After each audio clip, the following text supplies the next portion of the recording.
crime အစိုးလေးတကွေ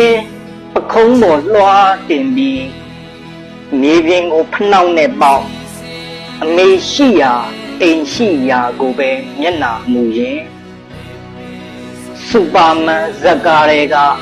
စူပါမန်ဇက်ကောင်တယောက်လို့ခဏခဏပြန်ကြည့်တယ်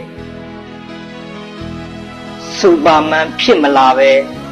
ခရိုင်မန်ပဲဖြစ်လာတော့လေးဘက်နေရန်အခမ်းမျက်နှာချက်အောင်ဆရာသစ္စာပိုင်ဆိုကြပြားတွေကအမိပခန့်နဲ့လွဲသိတ်တလို့ငူးပြီးမှအိပ်ပျော်နေရတဲ့မိရဲ့ခွန်ဟိတ်ရှိစကြူ